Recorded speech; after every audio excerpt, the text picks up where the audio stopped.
Hi friends, ಈ ವಿಡಿಯೋದಲ್ಲಿ ನಮ್ಮ ಯಾವುದಾದ್ರೂ ಇಮೇಜಲ್ಲಿ ಈ ರೀತಿ ವಾಟರ್ ಮಾರ್ಕ್ ಇದ್ದೆ ಅದನ್ನು ಹೇಗೆ ರಿಮೂವ್ ಮಾಡೋದು ಈ ವಿಡಿಯೋದಲ್ಲಿ ಹೇಳ್ತಾ ಹೋಗ್ತೀನಿ. ವಿಡಿಯೋ ನೋಡೋಕ್ಕಿಂತ ಮುಂಚೆ ಚಾನಲ್ಗೆ ಸಬ್ಸ್ಕ್ರೈಬ್ ಮಾಡಿ ಬೆಲ್ ಐಕನ್ ಕ್ಲಿಕ್ ಮಾಡಿ. cleanup.pictures ಈ ವೆಬ್ಸೈಟ್ನ ಲಿಂಕ್ನ ಡಿಸ್ಕ್ರಿಪ್ಷನಲ್ಲಿ ಕೊಟ್ಟಿರ್ತೀನಿ, ಅಲ್ಲಿ ಕ್ಲಿಕ್ ಮಾಡಿ. ಕ್ಲಿಕ್ ಮಾಡಿದೆಟಿಗೆ ಈ ರೀತಿ ಬರುತ್ತೆ.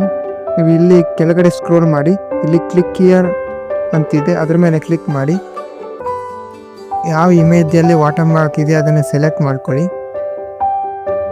ಸೆಲೆಕ್ಟ್ ಮಾಡಿಕೊಂಡು ಕ್ಲಿಕ್ ಮಾಡಿದೆಟಿಗೆ ವಾಟರ್ ಮಾರ್ಕ್ ಮೇಲೆ ಈ ರೀತಿ ನೀವು ಎರೇಸ್ ಮಾಡಿರಿ. ವೆಯ್ಟ್ ಮಾಡಿರಿ, ಅದು ಎರೇಸ್ ಆಗುತ್ತೆ ನೋಡಿ, ಈ ರೀತಿ ಬರುತ್ತೆ. ನೀವು ಇಲ್ಲಿ ಡೌನ್ಲೋಡ್ ಅಂತ ಆಪ್ಷನ್ ಇದೆ, ಅದ್ರ ಮೇಲೆ ಕ್ಲಿಕ್ ಮಾಡಿ.